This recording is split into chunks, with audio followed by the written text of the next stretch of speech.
À la une de l'actualité, le collectif des pasteurs protestants et évangéliques de Sikensi a organisé un concert de louanges et d'adoration. C'était ce dimanche 13 mars. Ailleurs dans le monde, Zimbabwe banque des billets indexés sur le cours du dollar américain.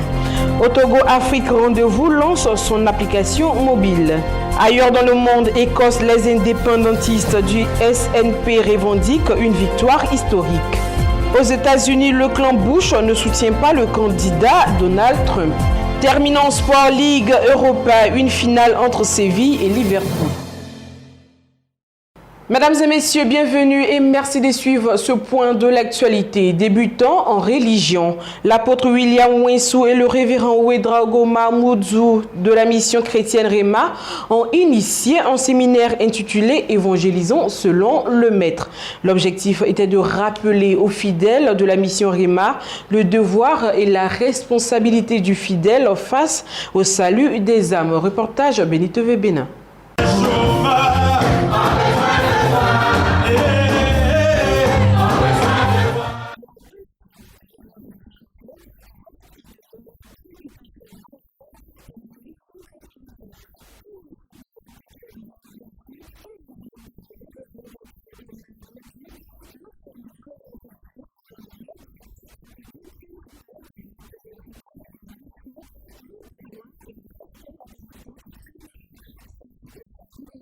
Il y en a dehors, mais là le temps qui périssent.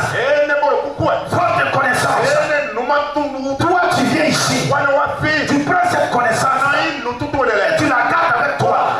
Non mon frère et ma soeur. Lève-toi. Sors et va. Libérer cette connaissance là. Pour libérer les autres personnes. Les amener dans cette église. Ça c'est ton devoir. Ça c'est ta responsabilité. Tout le monde doit évangéliser. Tout chrétien né de nouveau doit proclamer Jésus-Christ Seigneur dans les rues, dans les quartiers, dans les kiosques, dans les marchés, partout, en prison, dans les hôpitaux, partout. Nous nous sommes rendus compte qu'il y a beaucoup qui n'ont pas encore donné leur vie à Jésus et chaque jour, des gens meurent sur la terre et tous ceux-là qui meurent sans Jésus vont directement en enfer. Donc à la suite de cette vision et cette interpellation du Seigneur, nous nous sommes dit qu'il faudrait que l'Église revienne à la base, c'est-à-dire au ministère qui consiste en premier lieu d'apporter l'évangile à toute la création et ça c'est ce qu'on appelle la grande commission, c'est ce que Jésus-Christ a laissé comme commission à l'Église. Donc c'est dans ce cadre-là que nous avons organisé ce séminaire pour pouvoir apporter l'évangile, pour que ceux qui sont autour de nous, ceux qui sont de près comme de loin, puissent recevoir Jésus, accepter Jésus pour pouvoir bénéficier du royaume de Dieu.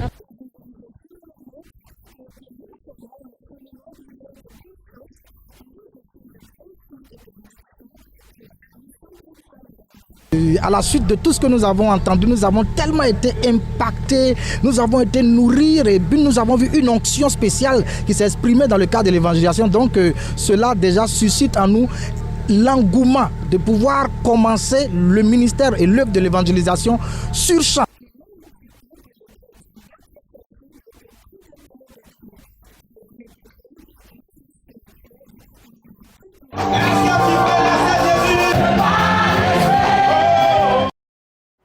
Le collectif des pasteurs protestants et évangéliques de Sikensi a organisé un concert de louanges et d'adoration le dimanche 13 mars dernier en vue d'impulser le développement de leur région. Seigneur, que ton règne vienne, tel était le thème de ce concert qui a rassemblé dans la ville de Sikensi plusieurs membres du corps du Christ.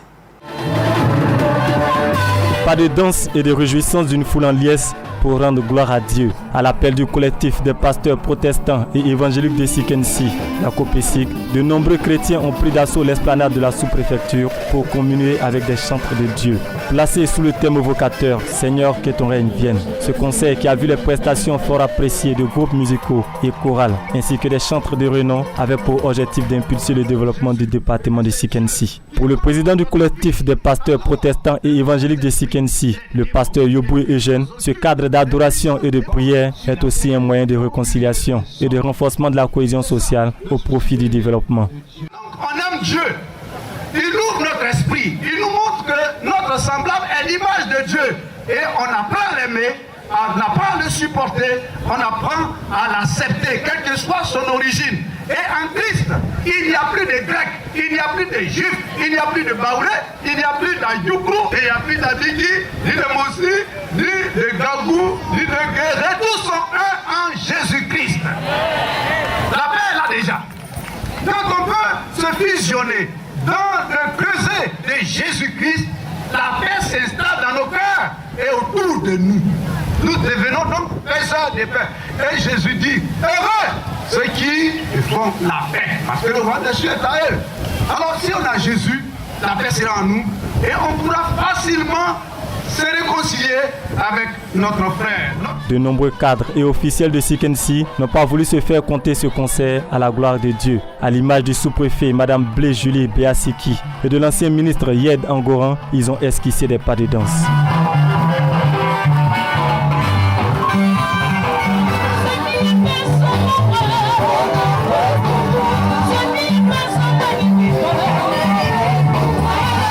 Ils ont partagé avec le peuple de Dieu présent leur sentiment de joie et ont aussi prodigué des conseils aux organisateurs. Le rassemblement, mais c'est merveilleux.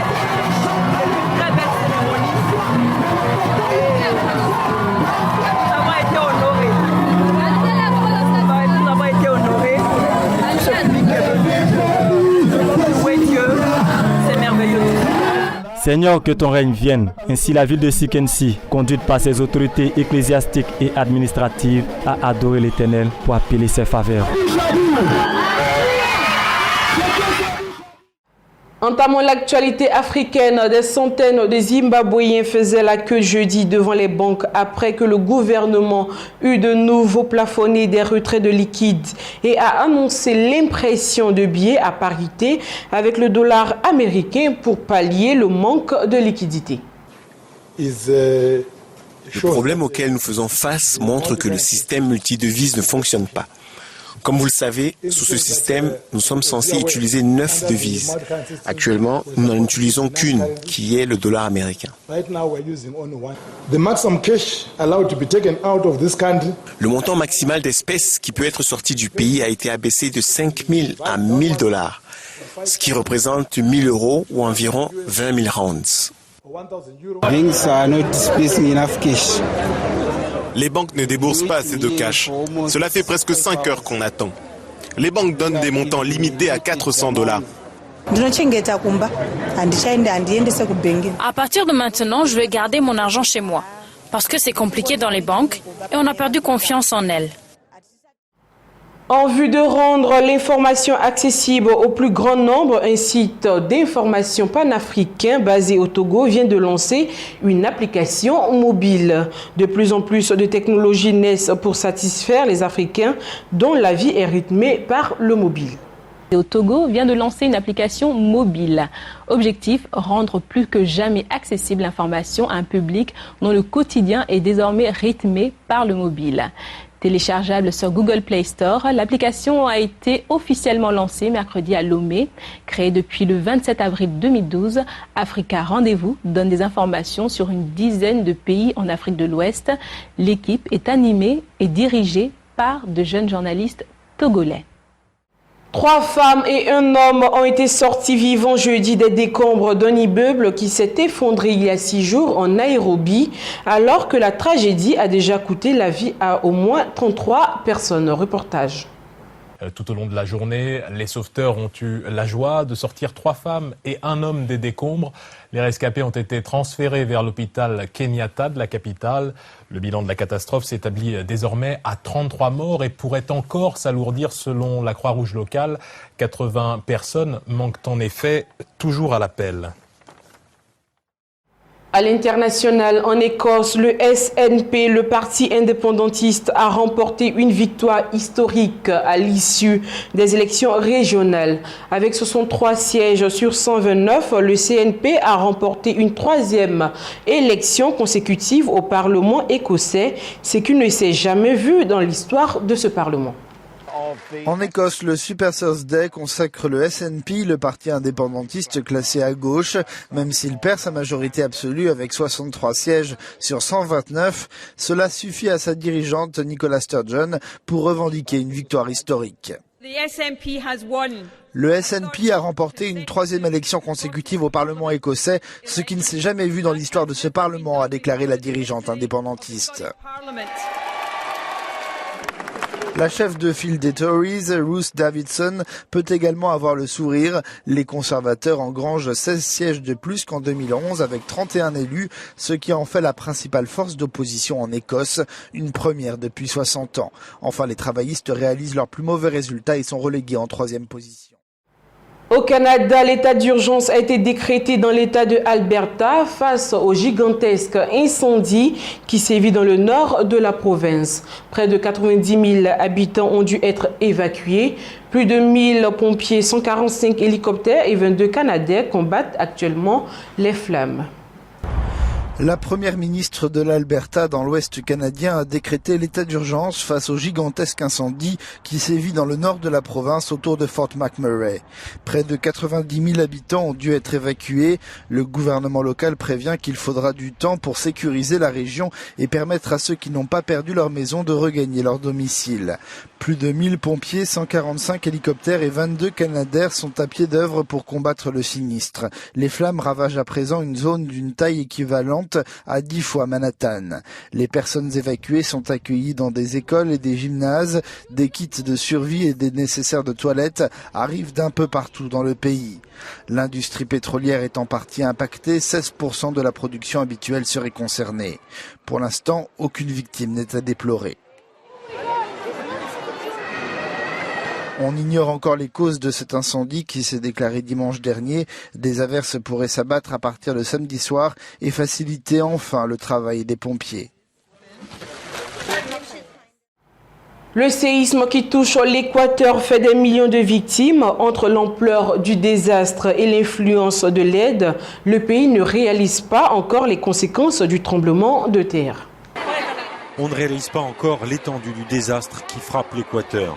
Près de 2 millions de personnes ont souffert du tremblement de terre et près de 300 000 n'ont pas assez pour se nourrir. Ce village de San Eloy de la province de Manabí reçoit pour la première fois une aide en eau et en nourriture. Ma maison s'est effondrée, nous avons besoin de tout, pas seulement moi, mais tout le monde ici. Nous avons besoin d'eau, de couches, de lait, nous avons besoin de tout, surtout pour les enfants. Nous n'avons pas de tente. Nous avions demandé une petite tente, mais nous n'avons rien reçu et nulle part où nous abriter. L'armée a distribué près de 350 000 kits alimentaires pour enfants, dont 65 000 dans les provinces de Manabí et Esmeralda, dans les villages où l'assistance ne parvenait pas. Le principal problème a d'abord été l'eau, explique ce militaire. Ici à Rocafuerte, près de 1000 familles sont toujours dans le besoin, ce qui représente 20 à 25% de la population. La situation n'est pas moins préoccupante dans les villes. Plus de 30 000 personnes sont hébergées à travers le pays dans des abris temporaires, mais beaucoup campent devant leur maison pour éviter les pillages. Nous sommes dans un camp improvisé à Porto Viejo. Les autorités ont permis à ceux qui ont perdu leur maison de camper dans les jardins publics. Comme vous le voyez, les tentes ne sont que des bâches de plastique qui ne protègent de rien d'autre que de la pluie.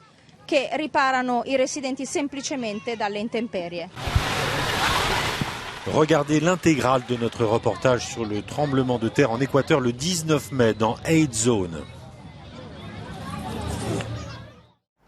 Les élections régionales en Écosse et au Pays de Galles ont consacré un recul des partis travaillistes.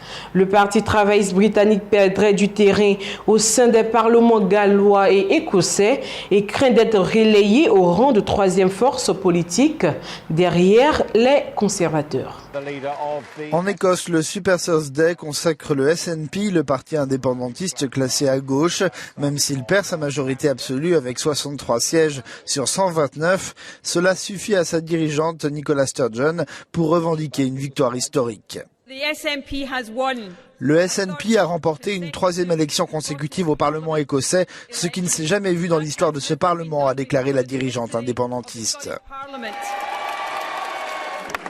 La chef de file des Tories, Ruth Davidson, peut également avoir le sourire. Les conservateurs engrangent 16 sièges de plus qu'en 2011 avec 31 élus, ce qui en fait la principale force d'opposition en Écosse, une première depuis 60 ans. Enfin, les travaillistes réalisent leur plus mauvais résultat et sont relégués en 3e position. Désormais, seul le candidat en lice pour la candidature du Parti républicain à la Maison-Blanche, Donald Trump, ne fait pas encore l'unanimité chez les républicains.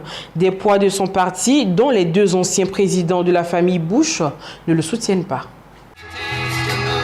Aux États-Unis, les 2 anciens présidents de la famille Bush ont annoncé qu'ils ne soutenaient pas la candidature du milliardaire Donald Trump, qui a quasiment déjà remporté l'investiture du Parti républicain. Le président de la Chambre des représentants, Paul Ryan, refuse aussi pour l'instant de le soutenir. De nombreux républicains ne veulent pas se ranger derrière lui. J'aimerais vraiment que ces primaires ne soient pas terminées. Ce n'est pas drôle comme ça, a-t-il ironisé en Virginie occidentale. Je veux que les primaires continuent, mais tout le monde est parti, n'est-ce pas ? George H.W. Bush avait pourtant soutenu chaque candidat républicain lors des 5 dernières présidentielles. Mais ni lui ni son fils n'approuvent l'attitude de Donald Trump ni son idéologie. Des opposants conservateurs sont même à la recherche d'un candidat indépendant à soutenir, comme alternative au mania de l'immobilier ou à l'ex-première dame et secrétaire d'État Hillary Clinton. Ce jeudi, en meeting à Los Angeles, en Californie, elle est toute proche de l'objectif de décrocher l'investiture démocrate. Elle vient aussi de lancer des clips de campagne dénonçant les prises de position et les folles promesses de Donald Trump. La convention d'investiture du candidat du Parti républicain se tient à Cleveland au mois de juillet. Il existe en Colombie, là où la cordillère des Andes se scinde en 3, un village qui produit un or si éthique qu'il a été choisi pour orner la palme du festival de Cannes. Faisons la découverte ensemble dans ce reportage. Tous les réalisateurs de cinéma en rêvent. La palme d'or. Mais avant d'arriver à Cannes, le précieux métal du trophée parcourt des milliers de kilomètres. Tout commence ici, dans cette mine, à Yanada, au sud de la Colombie. Mais cet or est encore plus précieux. Il est certifié éthique, un label qui garantit le respect de l'environnement et de bonnes conditions de travail pour les mineurs. Seulement 3 mines ont reçu cette garantie dans ce pays.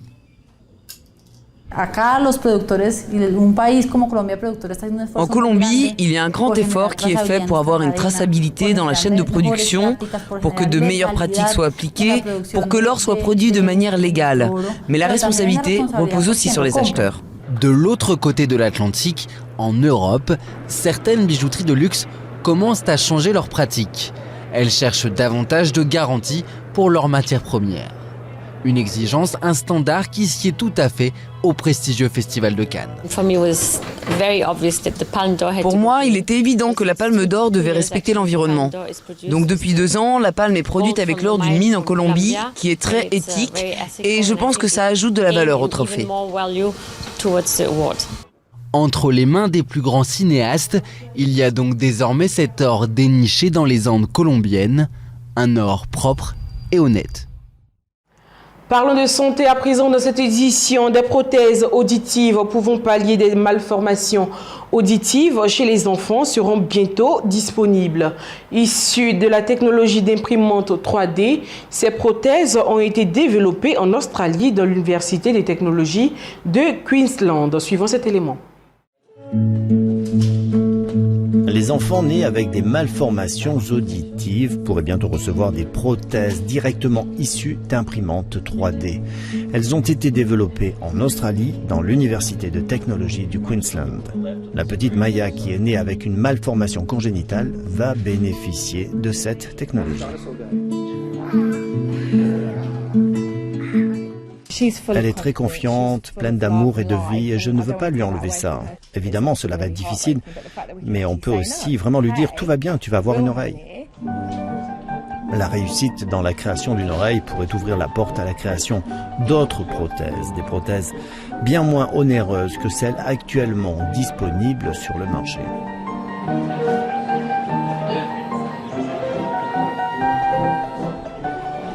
Personne n'avait encore jamais fait une prothèse d'oreille en 3D. Je pense que la capacité de faire une oreille avec une imprimante 3D coûtera moins cher au public qu'une paire de lunettes. Le projet va comprendre 2 phases. La première est une sorte de solution cosmétique à court terme. On fabrique une prothèse d'oreille avec du silicone médical. Elle est ensuite fixée au corps par aimant ou avec une colle chirurgicale. La deuxième phase est à plus long terme. Les chercheurs veulent recréer une oreille sur la base de cellules du patient. Cette oreille sera ensuite implantée parallèlement à des technologies auditives. Ces oreilles imprimables en 3D pourraient être disponibles d'ici 2 ans.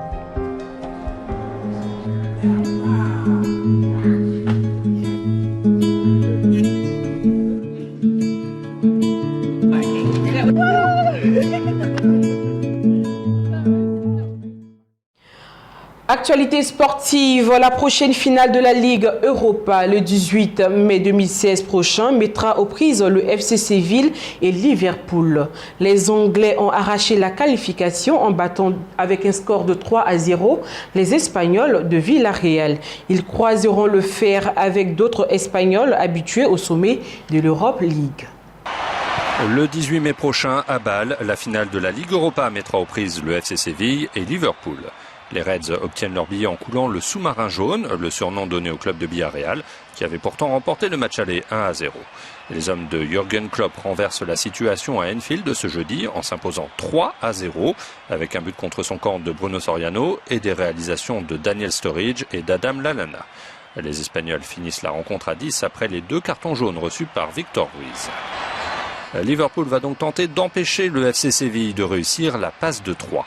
Les Andalous, double tenant du titre, battent le Shakhtar Donetsk 3-1 dans l'autre demi-finale, une semaine après un nul de partout ramené d'Ukraine. L'attaquant français Kevin Gamero signe un doublé pour porter à 24 son total de buts à domicile cette saison en 24 matchs. Eduardo avait redonné de l'espoir aux Ukrainiens en égalisant juste avant la mi-temps, mais Gamero puis l'ancien bordelais Mariano ont mis leur équipe à l'abri. Dans l'autre compétition de l'UEFA, la Ligue des Champions, le Real Madrid s'est qualifié pour sa 14e finale de la Ligue des Champions. Ancienne star madrilène et actuel entraîneur du Real, l'ex-gloire du football français Zinedine Zidane pourrait davantage entrer dans l'histoire. Le Real Madrid s'est qualifié pour sa 14e finale de Ligue des Champions, un record, en battant Manchester City 1-0. Au stade Santiago Bernabéu, Gareth Bale a marqué le seul but de la partie avec la complicité involontaire de Fernando. Un but suffisant après le nul 0 partout ramené d'Angleterre lors du match aller. Les Citizens, qui disputaient leur première demi-finale dans l'épreuve, se sont montrés à la hauteur de l'événement selon Zinedine Zidane. Je n'ai pas vu une équipe de Manchester City aussi faible que vous le dites. À mon avis, ils étaient concentrés sur le fait de nous poser des problèmes. Nous n'avons pas obtenu beaucoup d'occasions de but, mais c'est parce qu'ils ont bien joué et surtout bien défendu. Le résultat dit tout des difficultés que nous avons rencontrées. Symbole de ces difficultés, Cristiano Ronaldo, bien muselé, alors qu'il en était à 16 buts en Ligue des Champions cette saison. La double confrontation face au Real laisse d'ailleurs quelques regrets à l'entraîneur mancunien Manuel Pellegrini. Ils n'ont pas eu tout le temps le contrôle du match et n'ont jamais eu la possibilité de marquer un autre but, mais nous non plus. Les deux équipes méritaient autant l'une que l'autre d'aller en finale, même si elles n'ont guère été créatives lors des deux matchs. Le 28 mai à Milan, le Real Madrid jouera un derby contre l'Atlético, comme en 2014 lors de la fameuse Décima. L'Undécima, la 11e couronne en Ligue des Champions, pourrait aussi être la première pour un entraîneur français, après les échecs d'Albert Batteux, Robert Herbin, Didier Deschamps et Arsène Wenger. L'Union cycliste internationale aurait trouvé la parade au dopage technologique. Les responsables de l'UCI ont dévoilé leur nouvelle méthode pour détecter les moteurs, les aimants ou les bactéries dissimulées dans le cadre des vélos. L'Union cycliste internationale aurait trouvé la parade au dopage technologique. Les responsables de l'UCI ont dévoilé leur nouvelle méthode pour détecter les moteurs, les aimants ou les batteries dissimulées dans les cadres des vélos. Plutôt que d'utiliser les rayons X, l'imagerie thermique ou les ultrasons, voyons de quoi il s'agit.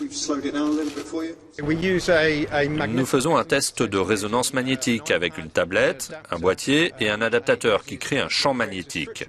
Cela mesure la résistance de ce champ et cela nous donne un indice sur la présence d'un composant anormal, d'un moteur ou d'une masse solide.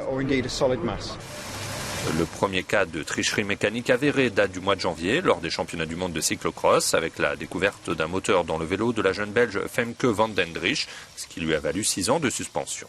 Depuis, rien d'anormal selon l'UCI, malgré les centaines de contrôles inopinés effectués lors des mondiaux sur piste, du Tour des Flandres, de Paris-Roubaix et du Tour de Romandie.